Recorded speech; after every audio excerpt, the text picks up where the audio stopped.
Nightmare narratives here. I've put a lot of care into bringing these classics to you, and I'd love to know where you're listening from. Feel free to leave a comment, and if you're enjoying this, a like would mean a lot. Now, sit back and enjoy the show. The CBS Radio Mystery Theater presents...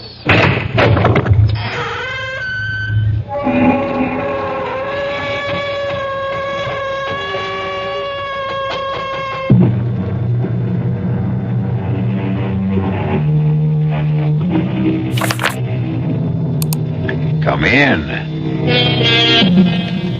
Welcome. I'm E.G. Marshall. Welcome to the sound of suspense. Welcome to the fear you can hear. Welcome to the world of terrifying imagination. This is a tale about justice, about the lady who stands over the criminal courthouses of America with a blindfold over her eyes. Of course, the blindfold represents impartiality, not faulty vision. But yet, there are occasions when justice seems to be looking the other way. And that's something which bothers Attorney Ned Murray very much indeed. He's getting away with murder, Tony. And maybe he'll get away with another one. Maybe there's an answer. What? I've been waiting a long time to figure out what I could do for you, Ned. What kind of favor might be important to you? Now I know. Tony, you're thinking about killing Rydell.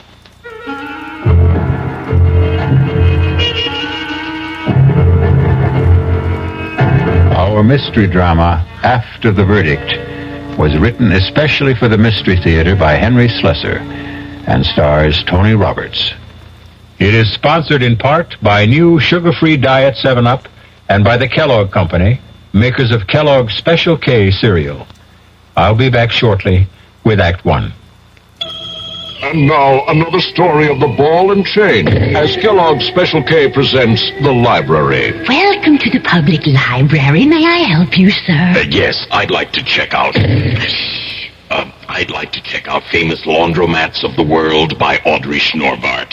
Sir, excuse me, but isn't that ball and chain you're wearing just like the ones they use in the Kellogg's Special K commercial? This ball and chain? Shh. Yes, that one. How are you going to get rid of it? Well, you know, lots of good exercises, and by eating smart at every meal, starting with the Special K breakfast. Don't you have to watch your calories? Yes, and the Special K breakfast is less than 240 calories. Less than 240 calories? Right. A 1-ounce bowl of high-protein Special K, 4 ounces of skim milk, tomato juice, and coffee. It's really tasty, and it's going to help me get rid of this ball and chain. I'd say it's long overdue, get it? Your happy ending could begin with the Special K breakfast from Kellogg's. Who knows how to help you solve your shopping problems? The Better Business Bureau knows. Wednesday, 10 o'clock. I'm back at the office working on the case when my secretary brings me the mail. Thanks, kid. The usual stuff. Then I see it. It's addressed to me, resident. Inside, a fake rabbit's foot. The pitch, a $2 donation or send back the rabbit's foot. My problem, what to do about it. I'll help you with good advice from the Better Business Bureau. Oh, yeah? Spill it. If you receive unordered merchandise in the mail, you are under no obligation to return it or pay for it. Thanks, pal. You're okay. Just another consumer tip from your Better Business Bureau.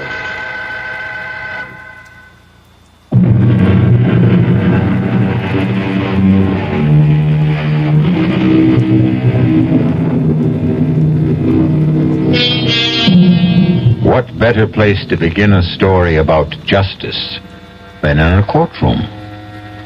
This one is packed today because it's the day the jury is going to return its verdict in the case of the People versus Louis Rydell. That's Rydell over there, the thin man with the burning eyes. See the way he searches the face of every juror who takes his or her place in the jury box? It's only natural, of course, because Louis Rydell had been charged with murder. Shh, quiet now. Presiding Judge Lincoln Arthur is about to speak. The foreman of the jury will please rise.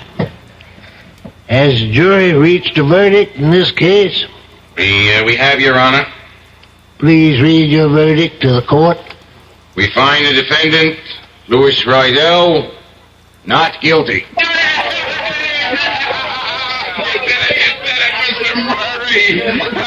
Congratulations, Lou. I'm very happy. You're happy? How do you think I feel?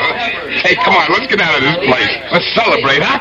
Let's pick up my wife and have a ball. Well, I don't think I can. I promised my boss that I'd go down. You don't care about your boss. You want to see that daughter of his. Okay, we'll make it a foursome. I can't, Lou. I'm sorry. Oh, come on, Counselor. Melanie's got a cab waiting outside.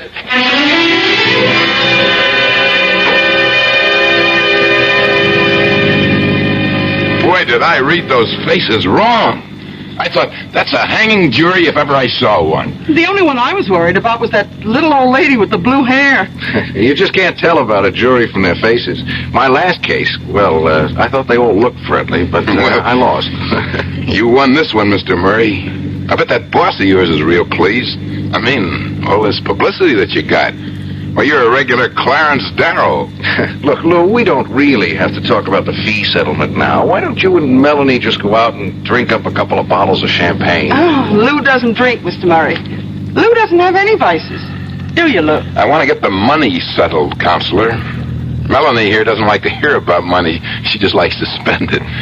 We'll drop her off at home. Hey, you promised to take me someplace. Wait for me at home, Pumpkin. Oh. Daddy will be there just as soon as he settles things with his lawyer. Okay? What choice do I have? I'll be home in an hour or two, and we'll go out to dinner. Just stay in the apartment, and don't open the door to anyone. And if you have to open the door, wear some clothes, baby. Huh?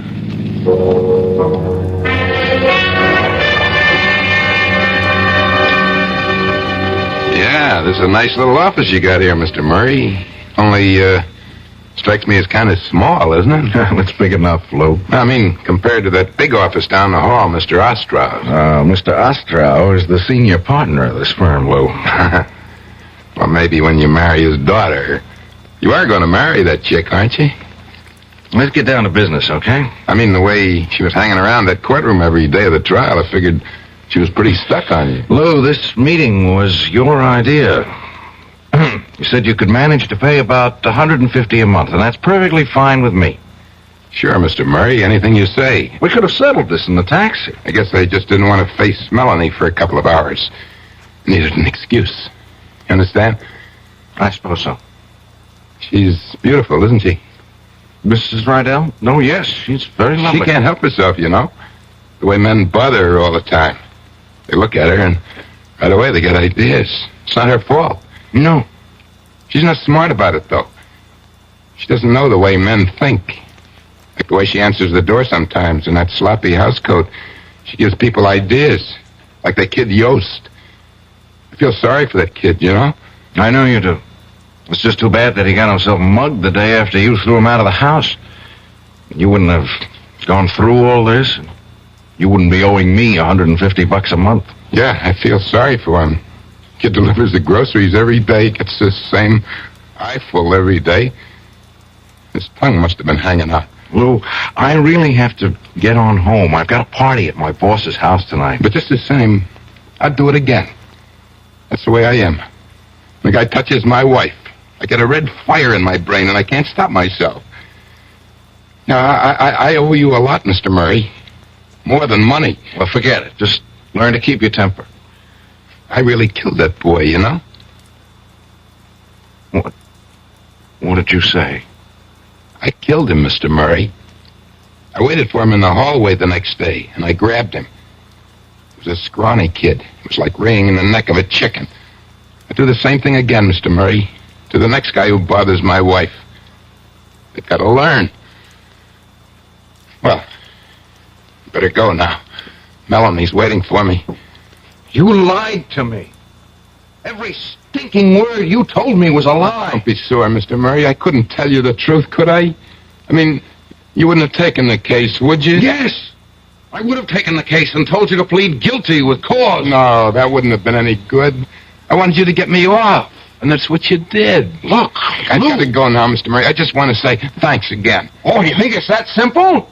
You think you can just walk out of here? Melanie's waiting for me. She likes to eat dinner early. The girl's always hungry. So long, Mr. Murray.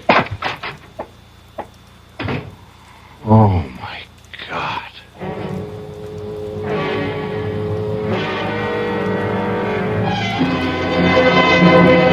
Light on the line, more on the... Ned! Ned, for the love of Mike, where you been? Sorry I'm so late, Mr. Ostrom. Who do you think this party's for, anyway? Well, come in. Karen's going out of her brain waiting for you to get here. This one looks like quite a crowd. Well, they're all in your pocket tonight now, Ned. All right, everybody, hold it. Here's the man we've all been waiting for. Ned Murray, folks. Greatest trial lawyer since Clarence... since Harry Ostra.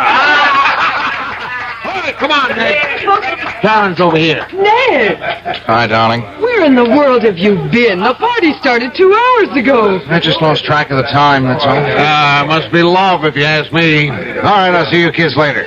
Ned, come into the kitchen for a minute. No, it's full of servants. Come into the bedroom. Now, that's an offer I can't refuse.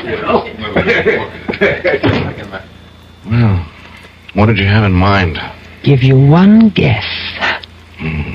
Oh, darling, I'm so proud of you. You were so wonderful. The kiss was pretty wonderful. Father says that you were everything he used to be in the courtroom, and there's no higher praise he can give than that. Look, let's forget about the trial. It's over. Oh, no, I don't want to forget about it, Ned. I'm just so thrilled with the way you handled the case. That man Rydell seemed so guilty. But there's too much fuss about all this, Karen. Father said that if you could win this case, you could do anything. That it would mean a lot of business to the firm. Do you know what I think? He's not going to wait on that promise about the junior partnership. I think he's going to do something about it right now. Are you serious? Don't tell him what I said, but I'm sure of it. Ned, you'll have to stop making excuses pretty soon, lover. You'll have to name the day. For heaven's sake. It's probably your father wanting me to join the party. Hiya, Ned. Ostrow told me you were here. Tony, for the love of Mike, I haven't seen you in ages. Yeah, that's right. Oh, hey, I am sorry. I didn't know you had somebody with you. It's all right, Mr. Igo. I was just going to fix my makeup. See you later, darling. Yes, sure. Tony, I don't think I ever saw you at Ostrow's before. Yeah, you know me, Ned. I don't like to mix with all these big shots. Hey, you still talk to ordinary people? Big celebrity like you, huh? I'll talk to you anytime, Tony. Listen, I was in court today. I've been there the last 4 days. Bet you didn't even notice, huh? That was nice of you. Busy man like you. Well, I got a personal interest. You know that. Sure. Tony, I was real glad you won, kid. Reminded me all over again what you did for me 2 years ago. Get me off that murder rap. It was like seeing the whole thing again. it wasn't the same, Tony. For one thing, you didn't kill it. I mean, come on, let's go out and get a drink. Not for me. Since I seen you last, I got me an ulcer. That's the price of success, you know, in my business, just like yours. That's too bad. You know something, Ned? You don't look so healthy yourself. I'm okay. You look great in that courtroom, only now, yeah, you don't look like a guy who won a case. You look like a loser. I'm just tired. Let down, you know. Yeah, sure. Hey, look, Ned, you remember what I told you once, huh? You got any troubles you can't handle, I want to hear about them. You got a favor coming from me, and it bothers me not to pay off. That was a long time ago. You don't owe me anything. I keep good books. Don't tell me who I owe. Hey, go on, Ned. Find that girl of yours. Maybe she can cheer you up, huh? Tell you the truth, Tony, I need a couple of minutes all by myself. You know how it is. Yeah, sure, I know how it is. Sometimes too much is too much. Yeah, that's right. See you around later, kid. Okay? Yeah, later. Sometimes too much is too much. They really killed that boy, you know. He killed him. He killed him, and I let him get away with it. I killed him, Mr. Murray. Oh, God. I'll do the same thing again to the next guy who bothers my wife. I'll do the same thing, Mr. Murray. The same thing.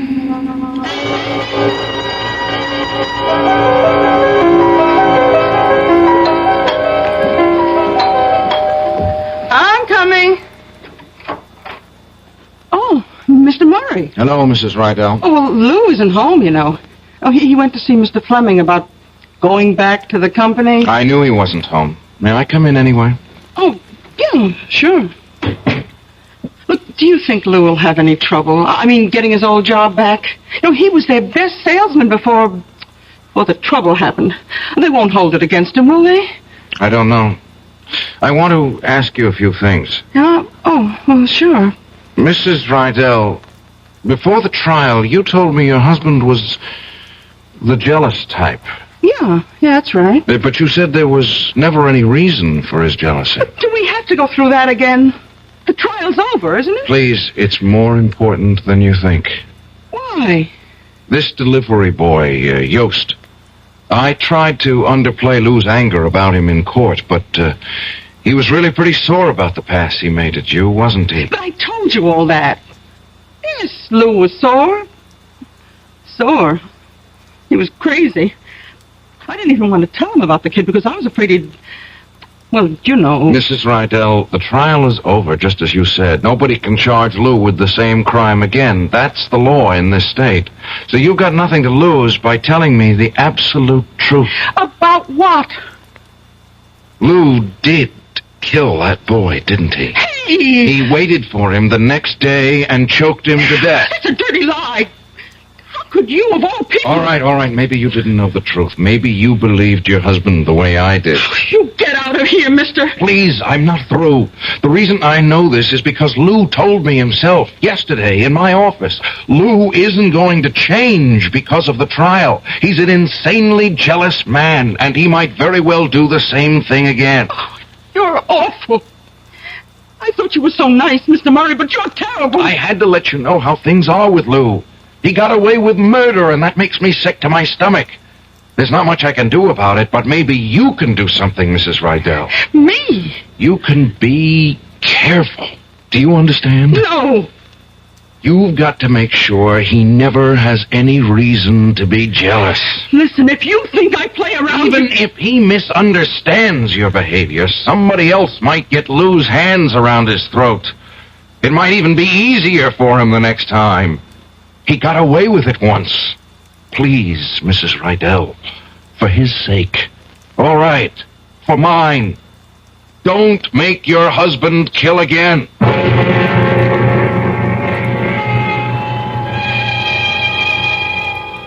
I don't know about you, but I think Mr. Murray's request is very reasonable. The only problem, of course, is exactly how reasonable Lou Rydell is. There's something about the man's eyes, the way his hands twitch. Personally, I don't think it would be a very good idea to wink at Mrs. Rydell. I'll return shortly with Act 2. Oh, somebody's been drinking my sugar-free diet 7-Up, and it's all gone. Oh, actually, I saved a little. Oh, a bear! Hiya, Goldie. What's brewing? That's Miss Goldilocks to you. Oh, come on, kid. You mean you don't remember me? The cottage, the 3 chairs, the porridge? Baby bear! In the fur. Been a long time, Goldie. But Baby bear! Just call me BB. You drank all the sugar-free diet 7-Up, and I have to conduct another diet drink taste test today. Well, yeah, I saw the sign on the door, a professional taste tester, huh? But how can I conduct my taste test now? Why bother? I tried those other diet drinks, too. You'll notice there's still plenty of them around. Why not ask me? Well, okay, BB.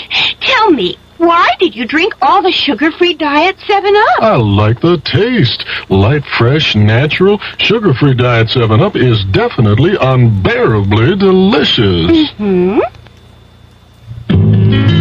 People can reach, people can touch, people can help, people so much. If you can remember World War II, you can remember when people spoke about cancer in a whisper. Once it was known someone had cancer. Nobody talked about it. I'm Paul Newman. Today we talk about cancer quite openly, except for one form of it. The one nobody likes to talk about still. Cancer of the colon and rectum. It's the most common form of internal cancer. Yet doctors estimate 3 out of 4 patients could be saved by early detection and treatment. That means when you have your regular health checkup, especially if you're over 40, talk to your doctor about a Procto. Fight cancer with a checkup and a generous check when your American Cancer Society volunteer calls. Cancer Crusaders, people who care about people.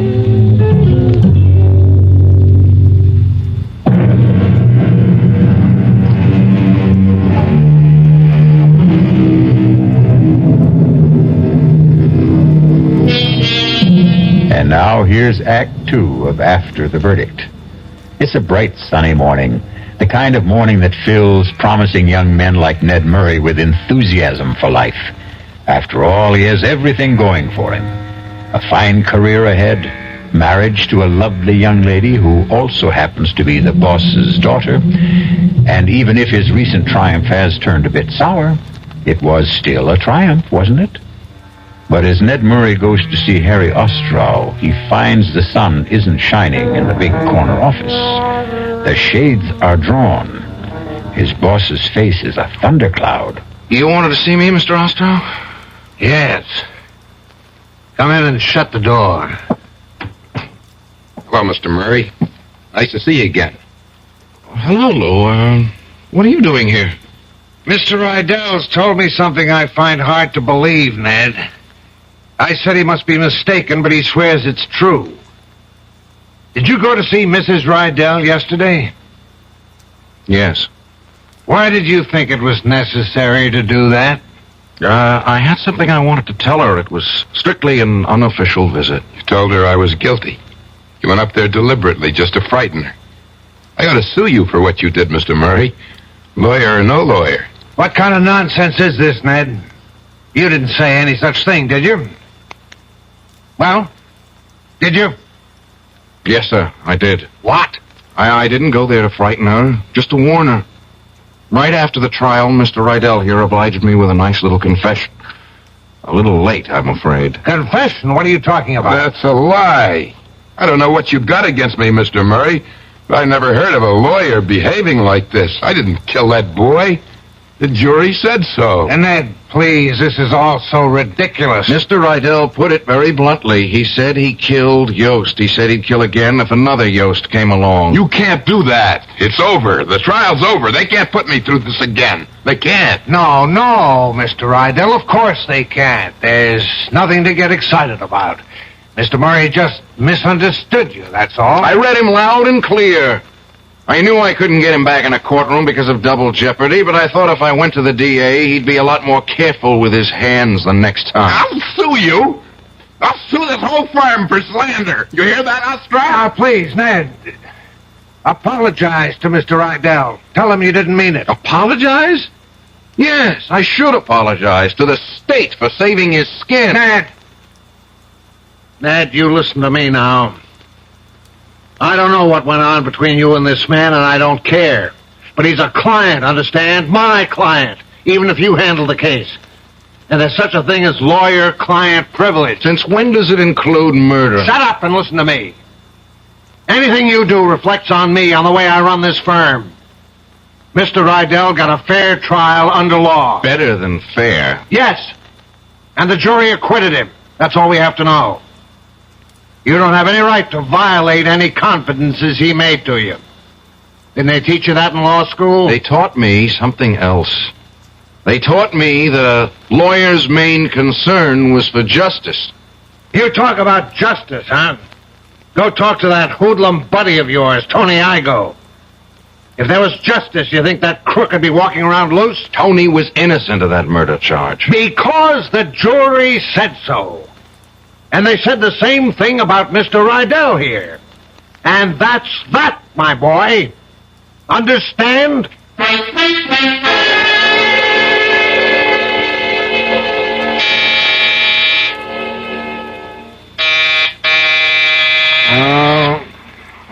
Who is it? Oh, for Pete's sake. Can't they let a guy get some rest in his own home? Well, have I caught you with the blonde? You caught me with a bottle. And just in time, obviously. Well, the least I can do is make sure you don't drink alone. Not enough for the two of us. Even if I give you this? What is it? A present. Open it. It's that pipe you were so crazy about. The one with the ivory carving. I was saving it for some special occasion, but your birthday isn't for 6 months. It's a beauty. If you're going to bribe me, I prefer cash. Really? And I thought I'd use sex appeal. I understand that's surefire. Excuse me, it's time for another drink. What's so funny? The whole thing. You, Father. He told me about that scene in his office this morning. I wish I could have been there. Clarence Darrow versus William Jennings Bryan. It wasn't. It was stupid versus childish, and all because of that... All because of that silly man with the funny eyes. Honestly, Ned, I hope you won't make any more fuss about him. I thought it was Daddy who was making the fuss. Believe me, I think he feels just awful about the whole silly quarrel. Yeah, I'll bet he does. Oh, for heaven's sake, Ned, why would you want to spoil things now? All right, maybe that idiotic man did kill that grocery boy, but I'm not saying he didn't, but, well, wouldn't be the first time that a guilty man is dead. It's the first time for me.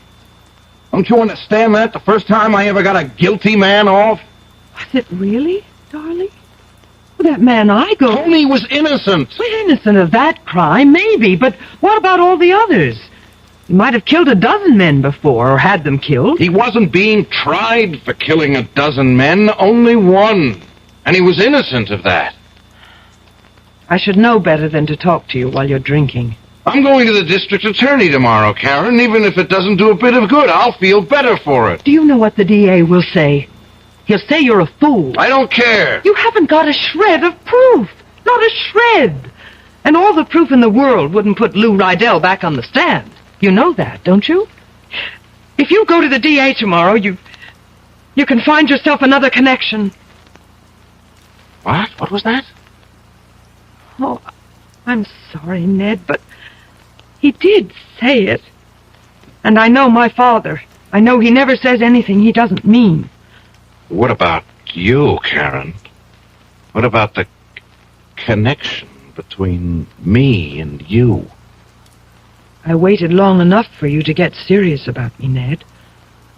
I can wait a little longer, until you come to your senses. And that's the real bribe, isn't it?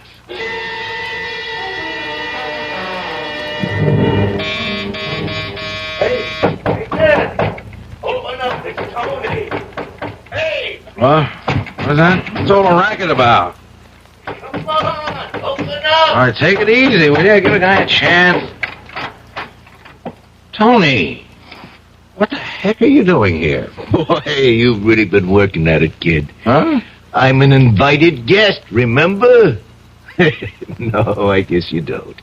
About an hour ago, you called me up, told me to come have a drink with you. Well, here I am. Want to change your mind? No. Come on in. I told you, make mine ginger ale or something. I'll drink with you. No, it's a good thing. It's a good thing, Tony. That's about all I've got left. Just one more drink. Hey. What is this, kid? This celebration going on a long time, ain't it? I'm not celebrating now, Tony. Commiserating. That's the word, isn't it? It doesn't sound right. Commiserating. Don't ask me. I never heard it before. It means I'm feeling sorry for somebody. For who? For a dumb kid named of Yost. Dumb kid from the grocery. You mean a kid that got killed? Yeah, that's right. That got killed. Yeah. And you know who killed him? How should I know? Where's that drink? Oh, there it is. Here's the crime, Tony. Put it down, Ned. What? You heard me. Put it down. You want to tell me your troubles? Okay, I'll put on a pot of coffee for both of us.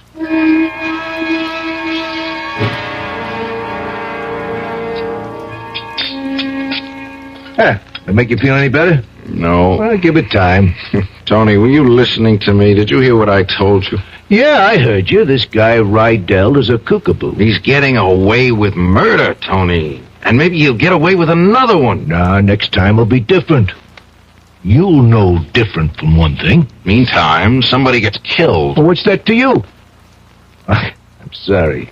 Sir, I forgot the kind of guy I'm talking to. What am I going to feel like when it happens, Tony? Well, there must be some way to nail this crumb. No, there isn't. The law protects him. Double jeopardy. A man can't be tried twice for the same crime. That's how it goes, Tony. One trial to a customer. Yeah, it's a shame, all right. They hung better guys than that, and he's walking around free as air. That's the law, Tony. Yeah, the law. Okay, if it bothers you so much, stop him. Tell me how. Everybody else has to pay the penalty, right? Why not him? It's too late. It's too late, Tony. For the law, maybe. Huh? Want some more coffee? No. I think I'll get myself a cup. Yeah, maybe there's an answer. What? I've been waiting a long time to figure out what I could do for you, Ned. What kind of favor might be important to you. Now I know. How do you mean, favor? Well, it won't be just for you. I'd be doing everybody a favor, the whole state, right? Only when it happens, I mean it for you, Ned. Remember that. Hey, it's good coffee. Well, see you around. Tony, wait a minute. Oh, it's getting late, kid. I have to go. What was that you just said? What's in your mind? Nothing. Come on, I did my good deed for day. Let me out of here now, huh? I want to know what you meant by a favor. You know what the word means. You're thinking of killing Rydell. Oh, you see too many movies. Tony, don't be crazy. I don't want that kind of favor, understand? Yeah, sure. Just let him loose, huh? So what if he gets away with murder, huh? Killing him is no answer. Sure, so let some other slobs get knocked off, huh? That's better. I didn't mean all those things I said, Tony. You got the wrong idea. This guy didn't kill a grocery boy. He's killing you too, buddy, and that's what I care about. But you got nothing to be afraid of. Nothing's gonna rub off on you. I know my business, just like you know yours. So long, kid. Tony! Usually it's a very good thing to have friends. Loyal friends who are always willing to do you a favor. But it looks as if Tony Igoe is going to do a good deed by committing a very bad deed. The question is, can one murder avenge another? We'll find out shortly when we return with Act 3. You've seen the Budweiser commercials on television, and maybe you've wondered how long people have been putting that famous Bud label on things. Well, not as long as the brewers of Bud have been putting things on the label. Things like a list of Bud's most important ingredients. Quote, brewed by our original process from the choicest hops, rice, and best barley malt. And things like the following statement. This is the famous Budweiser beer. We know of no brand produced by any other brewer which costs so much to brew and age. Our exclusive Beechwood aging produces a taste, a smoothness, and a drinkability you'll find in no other beer at any price. Unquote. Yes, brewing beer right does make a difference. Read the Bud label. Taste the king of beers, and you'll agree, when you say Budweiser, you've said it all. Anheuser-Busch, St. Louis. You're 17. Well, that's plenty old. Old enough to know about things like grass and speed and acid and smack. We probably can't tell you anything about the stuff you haven't already heard, or maybe even found out for yourself. So we don't intend to give you any advice. He wouldn't listen. But the trouble is, neither will your kid brother. He doesn't know half of what you know. He doesn't know how dope can affect your body. He's never spent a violent night hugging a friend who was on a bad trip, or watch a guy nod off in class and fall to the floor. He's just a kid, and a real setup for anybody out there selling the stuff. We'd like to warn your little brother. Too bad he doesn't trust us. We can't get to him. But maybe you can. An advertising council campaign.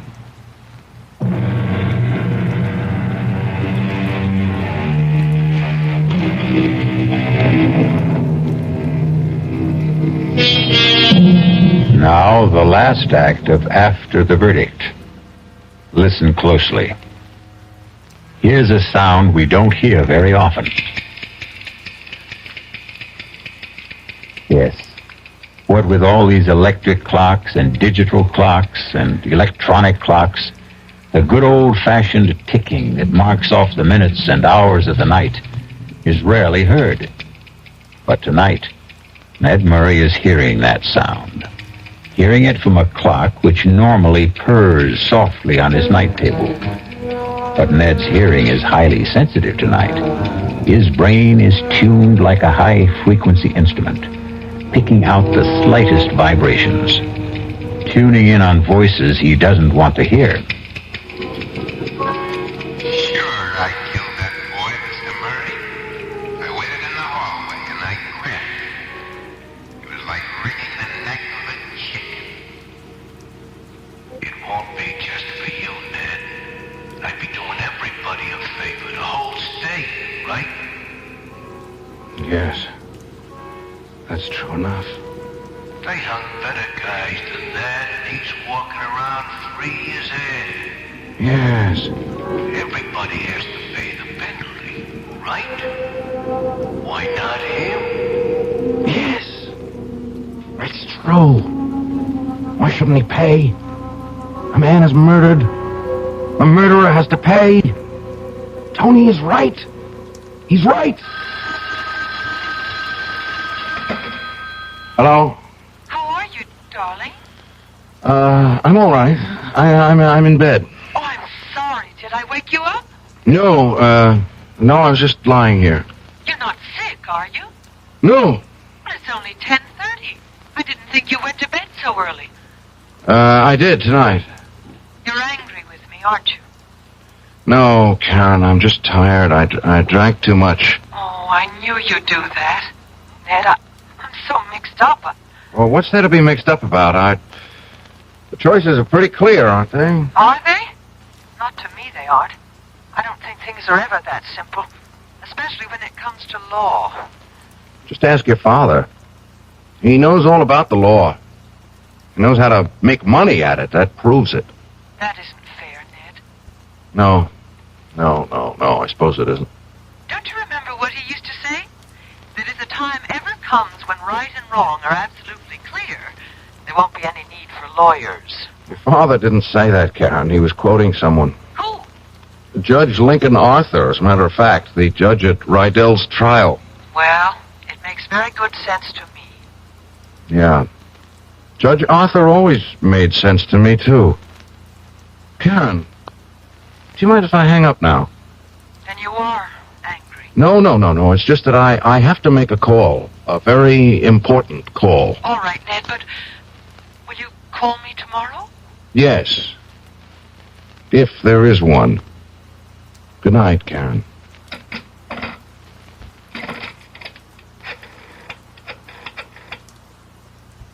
Information?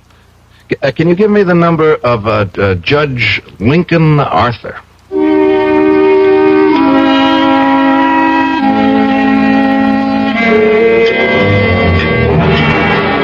Sure you don't want any wine, Ned?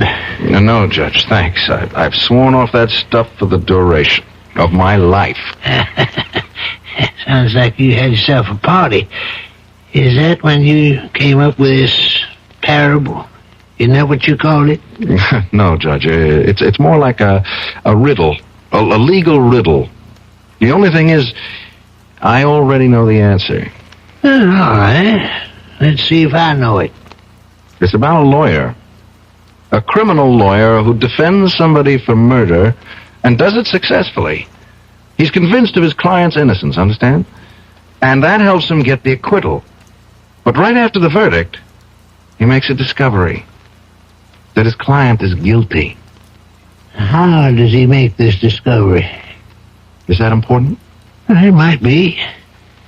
Was it on evidence that had appeared at the trial? Evidence he had misinterpreted or concealed unknowingly? No. It was a confession. How does he obtain this confession? It's given to him, unsolicited by his client. Why? I don't know. Perversity, pride, ego. Anyway, he knows the truth about his client, and he knows something worse. That the man is more than capable of committing a similar crime. In fact, he boasts of the possibility almost gleefully. Any witnesses to this confession? No. And when he's confronted with it, the client denies ever having made it.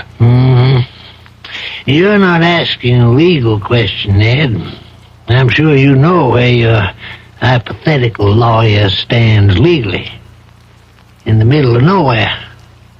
Is this a moral question, maybe? Well, you might say that. I mean, if you were that lawyer, Judge, what would you do?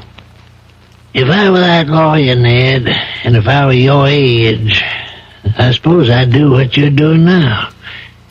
I'd get angry. With my client, with myself, maybe even with the law. But if I were practicing now, I think I'd feel different. How different? I wouldn't feel anger. Only pity. Pity? For a man like that? Yes. Exactly for that kind of man. Man who feels a compulsion to confess must have felt a similar compulsion to kill. They're symptoms of the same disease, Ned. And if there's one thing the law has learned in this century, it's the ability to feel compassion for the emotionally disturbed. Yeah, he's that all right, but that doesn't... Ned, this parable of yours, you talking about Louis Rydell? Yes. He told you that he murdered Yost? He did, I swear it.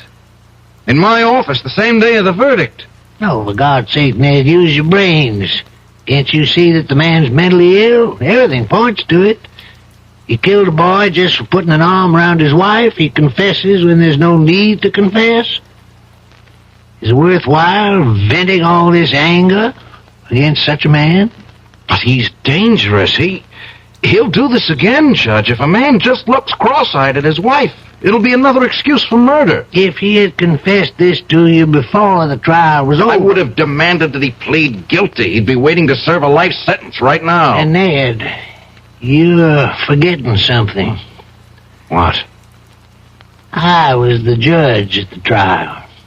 It was my prerogative to pass sentence, not yours. It was first-degree murder, premeditated. Ned, if the jury had brought me a guilty verdict, I would have recommended psychiatric examination with a view to confinement at an institution for the criminally insane. But you didn't know he was... I mean, even I didn't know he was crazy. And do you know it now? Do you feel it now? Do you recognize that he needs cure more than punishment? Punishment? The law only penalizes the guilty, Ned. Isn't that what we all believe in? We don't penalize the sick. I have to go, Judge. I have something to do. It's getting pretty late for running errands, Ned. Almost midnight. Yeah, but this is important, Judge. I have to see someone. I have to tell something very important.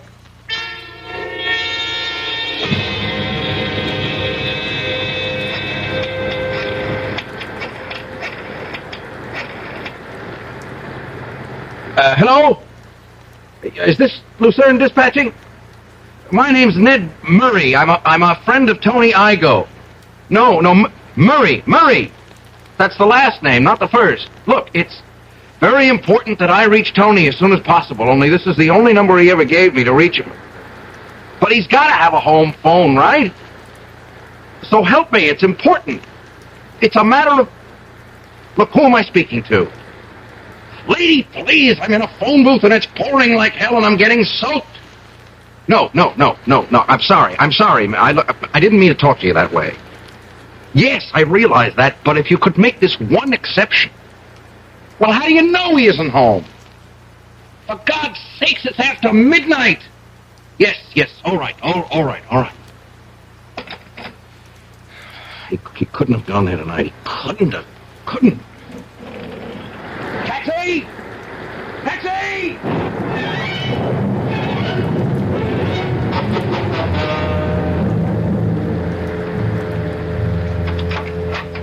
Lou, is that you? Yeah, it's me. Disappointed? Where the heck have you been? I've been taking care of business. What business? Since when do you sell shoes in the middle of the night? I was taking care of some competition. That's what I was doing. What are you talking about? Go on, pretend you don't know. But I don't know. I don't know what you're talking about. You know something, Melanie? You make a rotten liar. I'm not lying.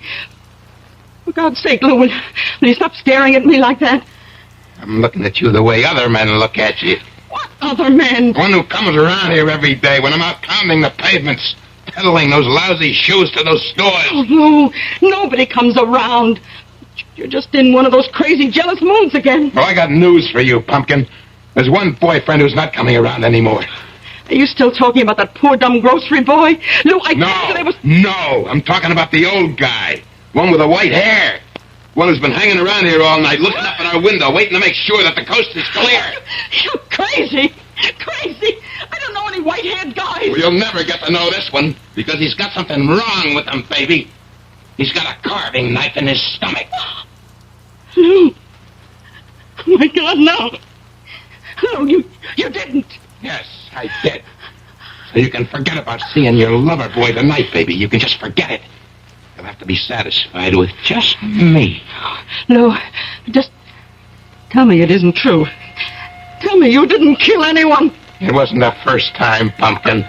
If you keep up the way you're going, it won't be the last. In fact, the next one might be you. Oh, my God. Those police cars.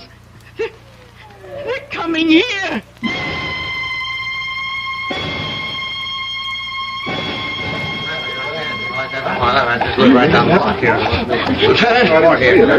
Lieutenant Gerhardt. Oh, hi, Ned. What are you doing here? What's going on? What's all the crowd about? Oh, wait a minute. You know the victim, don't you? Is that why you're here? You get a tip or something? Victim? Who? Tony Igoe. Tony? Somebody used a knife on him. Oh, God. Ironic, isn't it? Probably a dozen guys wanted Tony Igoe knocked off, and how does he get it? From a jealous husband. Is he dead? Yeah, he's dead. And it was your ex-client who did it, that guy Rydell. He caught Tony hanging around the building watching the place. Rydell claims he was after his wife. You know about this, Ned? It's not true, Lieutenant. He didn't even know the woman. Then what was he doing here? A favor. He was doing somebody a favor. What are you talking about? Look, where is Rydell now? Upstairs, answering questions. He won't get away. Not like the last time, Counselor. Yes, it won't be like the last time. Excuse me. Hey, where do you think you're going? I want to see him. He's entitled to talk to a lawyer, isn't he? You must be nuts yourself. Half a dozen witnesses saw him do it. Can I go up, Lieutenant? You mean you'll defend that screwball again? He's out of his mind. Don't you know that? Yes, I know. And that's what I'll try to prove. Now, will you please let me see my client?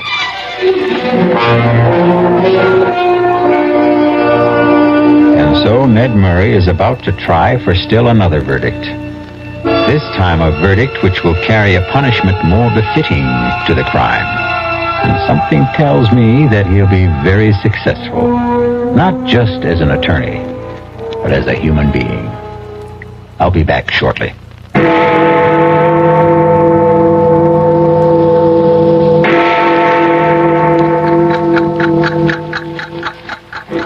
time has come for action. Birth defects are forever unless you help. to be born, a time to The March of Dimes fights birth A defects. time to heal. Through medical service programs, scientific research, A time to and speak. public These are the education. times that try men's To souls. protect the bodies and minds of our children today and That's why tomorrow. it's time for a change. So much to do. So little We must time. see to it that every child is born healthy, whole, Now is perfect. the time for all good men to come To the aid of the March of Dimes in its drive to prevent birth Make defects. time stand still.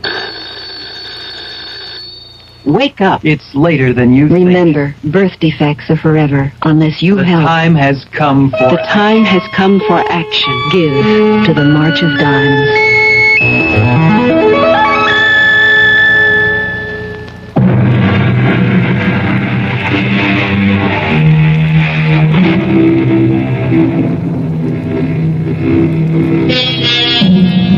Some time ago, a man named Thomas de Quincey said, "If once a man indulges himself in murder, very soon he comes to think very little of robbing.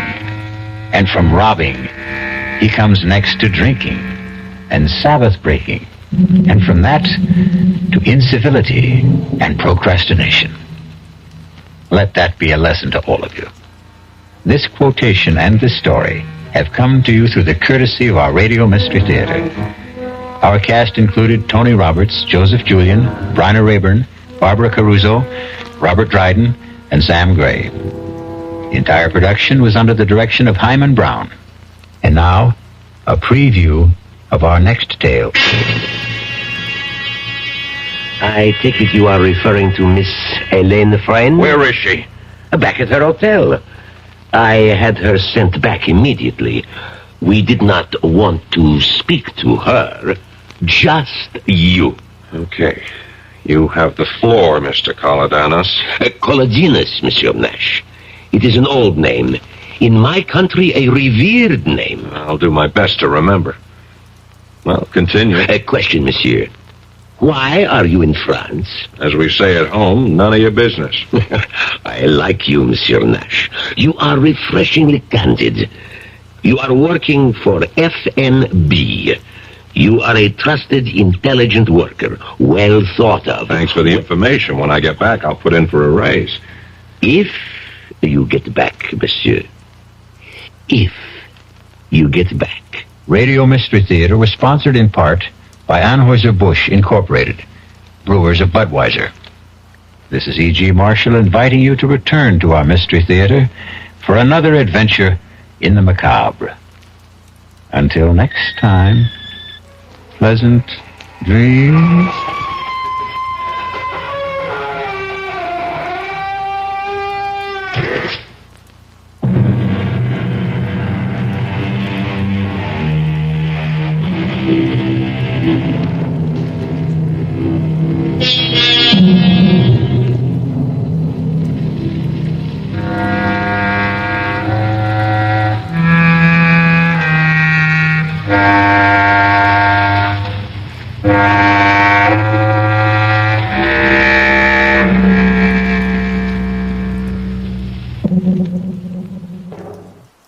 I'd love to know where you're listening from. Feel free to leave a comment, and if you're enjoying this, a like would mean a lot.